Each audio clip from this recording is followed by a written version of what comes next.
ओम आत्मा त्वं गिरिजामति सहचरा प्राणा शरीरं ग्रहं पूजाते विषयोग भोग रचना निद्रा समाधि स्थिति संचारा पदयो प्रदक्षिण विधि स्तोत्राणि सर्वा गिरौ यत् यत् कर्म करोमि तत्तत् अखिलम शंभो तवाराधनम। नमस्कार, स्वागत है आपका आचार्य वाणी में। मैं आचार्य डॉक्टर विक्रमादित्य आपके साथ हूँ। आज का विषय हमारा है मेष राशि वालों के लिए 16 तारीख बुधवार का अवसर, षष्ठी तिथि विद्यमान है और ग्रह नक्षत्रों के दृष्टिकोण से ग्रह नुकसान कराने की तरफ आगे बढ़ रहे हैं। जी हाँ, ग्रह नुकसान कराने की तरफ आगे बढ़ रहे हैं। सूर्य एग्रेसिव हो रहे हैं और बाकी ग्रह भी परिवर्तन की तरफ जा रहे हैं। तो ऐसे में थोड़ा ध्यान रखना पड़ेगा। जो भी कार्य करें, घर मकान पर जायदाद पे कुछ अधिक खर्च होने के योग दिखाई देते हैं। ऐसे में कुछ दिन तक ध्यान रखना पड़ेगा। बारिश का मौसम चल रहा है और अननेसेसरी के खर्चे आप पर घर को सुधारने की तरफ बढ़ते दिखाई दे रहे हैं। तो ऐसे में कुछ उपाय करेंगे तो अच्छा रहेगा। दही से भगवान का अभिषेक करें। देखिए, सुंदर रूप से समझ लीजिए, दही से भगवान का अभिषेक करना बड़ा कल्याणकारी योग बनाएगा। दही का दान करना आपकी राशि के दृष्टिकोण से बड़ा अच्छा रहेगा।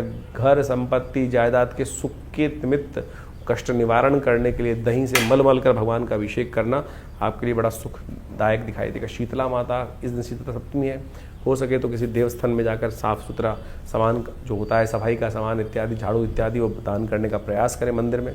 भगवान कृपा। इस दिन सूर्य का परिवर्तन और आपकी राशि के दृष्टिकोण से जो हमने कहा दही का दान शिष्ट रहेगा।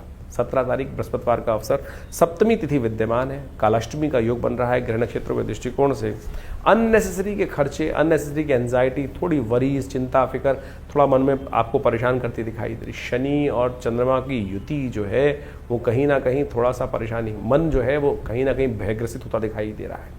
उपाय क्या किया जाए? सदगुरु का सानिध्य लेने का प्रयास करें, सदगुरु के मार्गदर्शन में चलने का प्रयास करें। हो सके तो विशेष तौर पर भगवान शिव का सुंदर अभिषेक करने का प्रयास करें।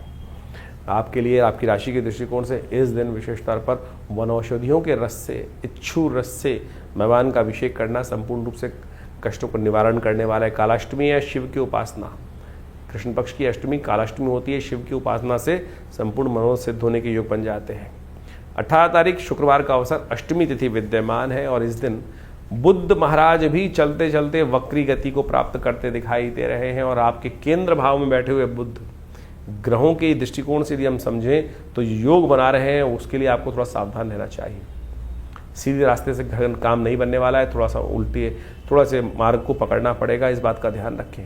नया इंट्यूशन अब मनोमस्तिष्क में आ रहा है, नया विचार आ रहा है और इस बात को समझ लीजिए, चाणक्य नीति का इस्तेमाल करते हुए कार्य करने की ज़रूरत है। सीधी तरीके से कार्य नहीं बनेगा। ग्रह दिखा रहे हैं कि थोड़ा सा रास्ता आपको बदलना पड़ेगा, तब जाके कार्यों में गति आती दिखाई देगी आपकी। इस दिन कावड़ यात्रा के लिए सुंदर मुहूर्त बन रहा है। जिन्होंने अभी तक नहीं कावड़ यात्रा का भगवान का स्तवन नहीं किया है, इस दिन से कम आरंभ करें। और ग्रहों का योग दिखाता है कि भगवान की कृपा से कष्ट निवारण करने का योग बनेगा। 19 तारीख शनिवार का अवसर, नवमी तिथि विद्यमान है। इस दिन ग्रहों का योग आपकी राशि के दृष्टिकोण से जो बन रहा है, एनर्जी लेवल को सही पॉजिटिव ले जाता दिखाई दे रहा है। एनर्जी पॉजिटिव रहेगी और कन्या पूजन यदि आप करें तो आपके ग्रह भी अनुकूल होंगे। भगवती दुर्गा के रूप में 9 वर्ष की कन्या जो है, छोटे उनका वस्त्र इत्यादि का दान करना, आपकी कन्याकुमारी का पूजन शास्त्र में वर्णित है, अवश्य करें। कृपा से कष्ट निवारण करने का योग बनेगा। शनि भी अनुकूल करने में सहायता प्रदान करेंगे। 20 तारीख रविवार का अवसर, ग्रहों का परिवर्तन का योग है और ये परिवर्तन आपकी राशि से सुंदर योग बना रहा है। बड़े बूढ़े बुजुर्ग जो भी हैं, माता पिता इत्यादि, उन सब का आशीर्वाद की आवश्यकता है। जितना बड़ों के समक्ष अनुनय विनय के साथ काम करोगे, उतनी कृपा से रास्ते बनने के योग बनते दिखाई दे रहे हैं। आपकी राशि के दृष्टिकोण से ये भविष्य फल को समझते हुए कार्य करने का आपको प्रयास करना चाहिए। छोटी छोटी बातों में गुस्सा ना करें, क्रोध ना करें और बैलेंस होकर चलेंगे। तो और भगवती दुर्गा की उपासना इन दिनों खास तौर पर आपके लिए बहुत बढ़िया है। किसी भी प्रकार से चंडी यज्ञ, दुर्गा यज्ञ अवश्य करने का प्रयास करें। भगवान शिव की उपासना भी करें तो दुर्गा जी के साथ में करने का प्रयास करें। संपूर्ण शिव परिवार की उपासना इस वक्त ग्रह दिखा रहे हैं, केवल शिव नहीं, संपूर्ण शिव परिवार, कम से कम भगवती पार्वती के साथ ही शिव की आराधना करने का प्रयास करें। वारे न्यारे हो सकते हैं आपकी राशि के दृष्टिकोण से। तो इस प्रकार से सावन के आरंभ काल में ग्रहों की गणना आपके समक्ष हमने रखी। ये ग्रहों की गणना के अनुसार से हम सबको अच्छे से समझ लेना चाहिए कि देखिए, इस वक्त बृहस्पति अतिचारी अवस्था में पूर्ण प्रभाव उत्पन्न करने के लिए बहुत तेज गति से चल रहे हैं। और शनि महाराज इस वक्त वक्र स्थिति में, जो विशेषतः जुलाई के सावन के मध्य काल में, जो सावन का आरंभ काल है, उसी में वो वक्र गति प्राप्त कर चुके हैं। और ये योग किसी प्रकार में शुभ नहीं कहा जा सकता। षडाष्टक योग भी शनि का और विशेष तौर पर आप समझिए मंगल का बनाया हुआ है। और इस प्रकार से ये संसार के दृष्टिकोण से जो कुछ दिन पहले लोगों को लग रहा था कि शांति का वातावरण दोबारा बन सकता है, ये कहीं ना कहीं अंदर खाने में कहीं ना कहीं उपद्रव के योग बनाता दिखाई दे रहा है। कहीं ना कहीं आने वाले समय में कुछ ना कुछ अशांति का वातावरण भयावह स्थिति में बनता दिखाई देगा। कुछ ना कुछ उपद्रव कहीं ना कहीं उत्पन्न होने के योग अच्छे खासी बनते दिखाई देंगे। इसके बाद शनि मंगल का टकराव भी आरंभ हुआ चाहता है। आमने सामने बिल्कुल एक परस्पर समसप्तक योग भी मंगल का शनि के साथ बनकर तैयार हो जाएगा। तो ये कहीं ना कहीं प्राकृतिक उपद्रव भी उत्पन्न कर सकता है, कहीं ना कहीं प्राकृतिक आपदाओं को कहीं ना कहीं आरंभ कर सकता है। भूमि का कहीं ना कहीं कंपन उत्पन्न हो सकता है। और साथ साथ जो युद्ध की स्थिति जो बनी हुई थी अभी वर्ष के आरंभ काल में, वो पुनः कहीं ना कहीं दोबारा स्थिति को कहीं ना कहीं और आग में घी डालने का कार्य बहुत सारे राजनीतिक दल करते दिखाई देंगे। लेकिन आपकी दृष्टिकोण से, आपके राशि के दृष्टिकोण से हमने पूरा बताया कि क्या कुछ प्रभाव उत्पन्न करने के योग बनेंगे। देखिए, सावन का महीना बड़ा श्रेष्ठ होता है। सावन का महीना संपूर्ण रूप से भगवान को अपने जो कर्म को समर्पित करने का माना जाता है। और जा पर कृपा राम की हुई ता पर कृपा करें, सबको इस भाव का ध्यान रखना चाहिए, भगवान इस पर प्रसन्न हो जाएंगे। और भारतीय संस्कृति में तो सोचें कितने सुंदर सुंदर रूप से अनेक अनेक उदाहरण उपस्थित करके ये भाव समझाए गए हैं कि जीवन में जो हम कर्म करते हैं उसका भोग हमको प्राप्त होता है, शुभ अशुभ जैसे भी कर्म। अब शुभ तो हो जाए और उसके द्वारा हमारे जीवन में शुभ का आगमन बन जाए तो बहुत अच्छा है। लेकिन यदि अशुभ कर्म हमारे द्वारा मनसा वाचा कर्म, 3 प्रकार के कर्म शास्त्र में बताए गए हैं। और कई बार क्या होता है कि हम बहुत ज़्यादा कॉन्शियस होकर कार्य करने का प्रयास करते हैं तो बहुत सारी चीज़ें शुभ करने की तरफ प्रवृत्त हो जाते हैं। कई बार धर्म व्यक्ति जब निष्ठ व्यक्ति होता है, लेकिन कई बार अनायास ही बहुत सारे दुष्कर्म हो जाते हैं। अब उनसे मुक्ति का मार्ग किस प्रकार से बने?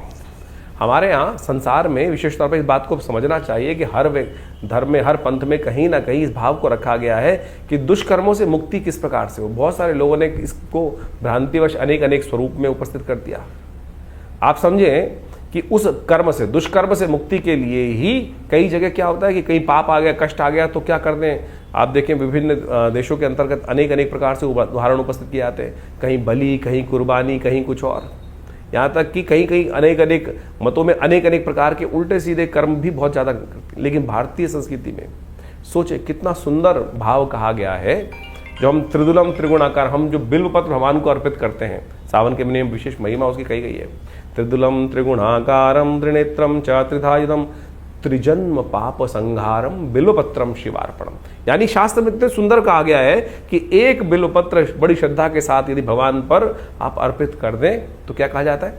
त्रिजन्म पाप संहार, 3 जन्मों के पाप जो है वो सब समाप्त हो जाते हैं। ये सोचे इतनी सुंदर समर्पण भाव से एक कर्म यदि आप कर ले तो वो किस प्रकार से निवृत्ति दे देगा अनेक अशुभ कर्मों से। और तो और बड़े बड़े सुंदर मंत्र कहे गए हैं।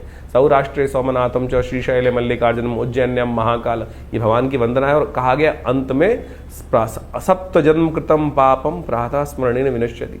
यदि आप 7 जन्म के जो पाप हैं केवल इन जो आप जो द्वादश ज्योतिर्लिंग है इनके यदि नाम का स्मरण कर ले, सौराष्ट्रे सोमनाथम च श्रीशैले मल्लिकार्जुनम उज्जैन्यम महाकाल ओमकार ममलेश्वरम, ये इस प्रकार से कहा गया ना, सप्त जन्म कृतम पापम स्मरणेन विनश्यति। तो यानी अनेक जन्मों की जो पाप हैं, दुष्कृत्य है, उससे क्षय को जीवन से उससे निवृत्ति के योग बन जाते हैं। तो यानी इतना सुंदर व्यवस्था हमारे सनातन में बनाई गई है। इसका कहने का तात्पर्य इस ज्योतिष के कार्यक्रम में ये है कि आपके जीवन में जो कष्ट है उससे निवृत्ति के लिए ये सावन का महीना बड़ा श्रेष्ठ है। देव शयन हो जाता है, भगवान शंकर के हाथ में समस्त सत्ता आ जाती है। और ऐसे में यदि आप छोटे भी रूप में नित्यपति भगवान उनका सुंदर अभिषेक कर लें, एक बिल्वपत्र भगवान को अर्पित कर दें, तो आपके जो दुष्कर्म हैं उससे निवृत्ति का मार्ग बनेगा, शुभ कर्म का उदय होगा। और जब शुभ कर्म का उदय होगा तो पता जानिए क्या होगा, शुभ कर्म के उदय होते ही इस संसार में शुभता प्राप्त करने के योग बन जाएंगे, कष्टों से निवृत्ति के योग बन जाएंगे। और अनेक प्रकार से आपके जीवन में जो कष्ट भोग रहे हैं उससे निवृत्ति का मार्ग बन जाएगा। इसलिए ये न के न प्रकारेण कैसे भी हो भगवान का सुंदर स्तवन इस सावन के महीने में अवश्य करने का प्रयास करें। विवेकानंद योगाश्रम में पूरे सावन के महीने पूरे 30 दिन नित्यपति भगवान का रुद्राभिषेक दूध से, दही से, घी से, शहद से, अनेक अनेक औषधियों से, भस्म से, सब प्रकार से रुद्राष्टाध्यायी का पाठ करते हुए नृत्यपति चल रहा है। आप भी उसमें सम्मिलित हों, कर्म करें, शुभ करें। देखिए क्या होगा, शुभ वातावरण बनाओगे ना तो अपने आप जीवन में शुभ का आगमन होता जाएगा। हमने वातावरण ही बड़ा विचित्र बना दिया है। हमारे मनोमस्तिष्क में कहीं ना कहीं छोटा सा भाव ऐसा आ गया है कि नहीं कुछ नहीं होता। अरे बहुत कुछ होता है, सब कुछ होता है। जरा पलट के देखो जीवन में कब कब किस किस प्रकार से हमने भगवान की कृपा से जीवन में उसका लाभ पाया है, ये सोचने की आवश्यकता है।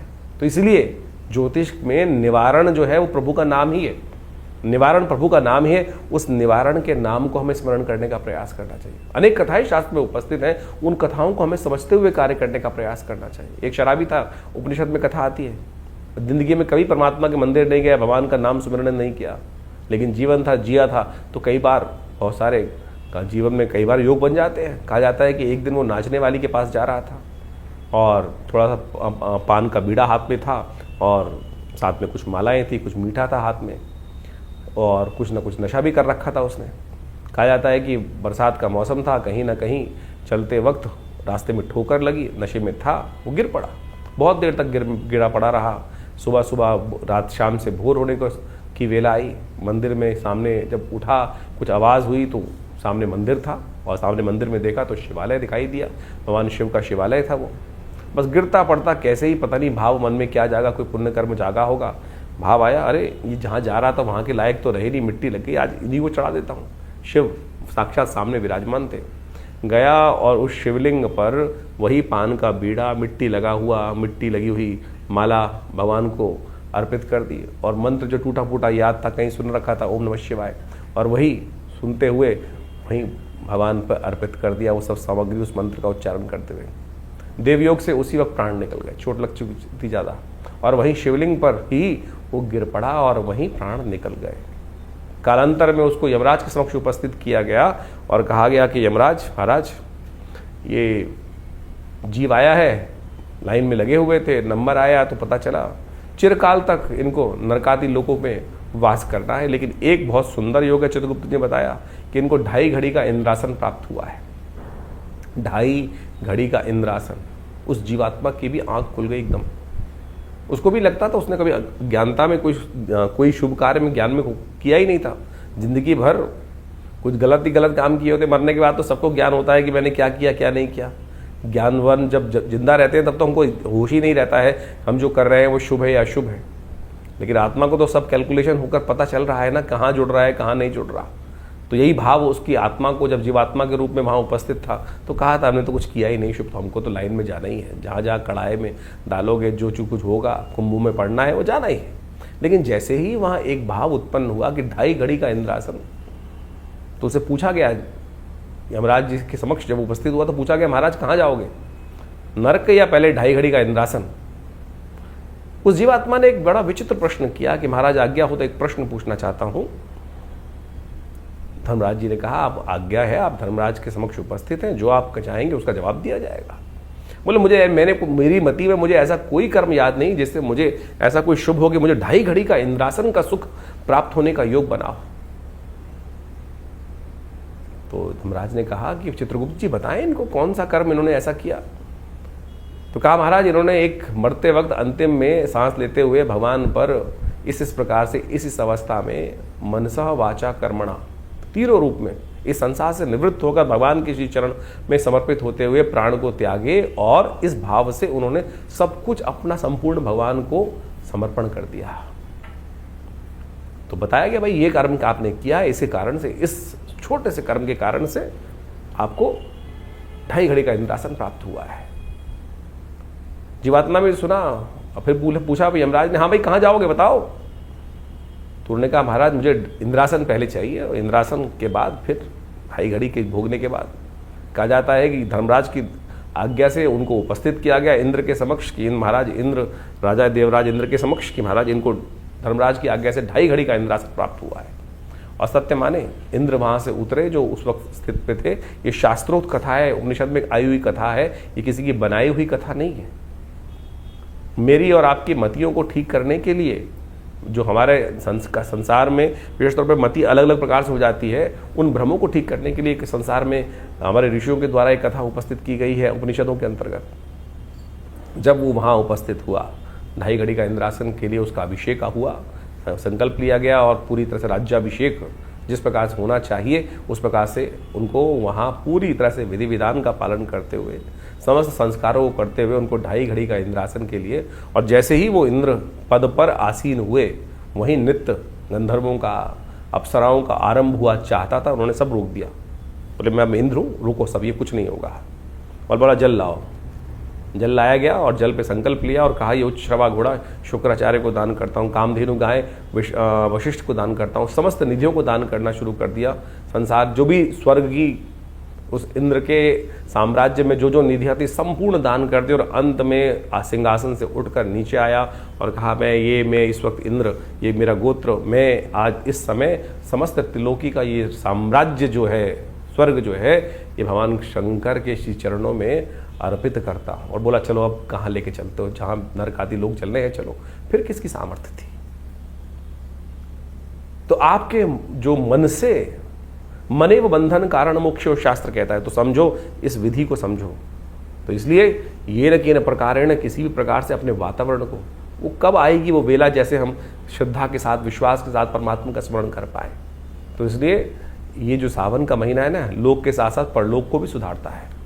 तो इसलिए सुंदर रूप से हम इस भाव को समझें और सावन के महीने में यथाउचित भाव से भगवान शंकर का सुंदर स्तवन जितना हो सकता है वो करने का प्रयास करें। जीवन में कल्याण का मार्ग बड़ी मुश्किल से मिलता है, बड़ी सुंदर से ये वेला आई है, आनंद भाव से परमात्मा का स्मरण करें।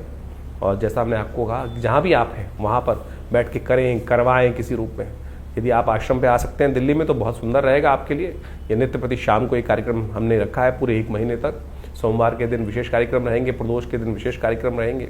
उस अपनी सूचना समय समय पर जो लोग आश्रम से जुड़े हुए हैं उनको उनके व्हाट्सएप के माध्यम से प्राप्त दे दी जाती है। और आपको भी यदि चाहिए तो आप इन नंबर्स पर अपने मैसेजेस को भेजकर वो समस्त सूचनाएं आश्रम से मांग सकते हैं और हमारी वेबसाइट पर विजिट कर सकते हैं। acharyavickramaditya.com ये वेबसाइट है और समस्त फ़ोन नंबर से समस्त जानकारी प्राप्त करने के बाद जुड़े इन समस्त अपने समस्त जो हमारे आश्रम में गतिविधि कार्यविधि की जाती हैं। ये अध्यात्म का सुंदर मार्ग है। नित्य प्रति आश्रम पे 8 घंटे करीब यज्ञ रहता है। माँ भगवती का सुंदर श्री विग्रह विराजमान है जो 500 साल पुराना दिव्य श्री विग्रह है। तो आप कोशिश करें ज्योतिष को केवल नग बेचने वाला कार्य ना करें। ज्योतिष एक ऐसा विषय है कि जिससे हमको सीधा रास्ता प्राप्त होता है, समर्पण भाव का ज्ञान हमें प्राप्त होने का रास्ता बन जाता है। आशा है आप इन समस्त सिद्धांतों को समझकर, अध्यात्म को समझकर ज्योतिष विज्ञान को भी अपने जीवन में स्थान देंगे और उनके विभिन्न जो पद्धतियां हैं, उपाय हैं, वो सब हम आपके समक्ष लगातार रखते रहते हैं। आप सबके जीवन में कल्याण का मार्ग बने। भगवान शिव आपकी समस्त आदि व्याध जो कष्ट इत्यादि उन सबको हरे और जीवन में कल्याण का मार्ग आपके लिए अवश्य बने। धन्यवाद, नमस्कार।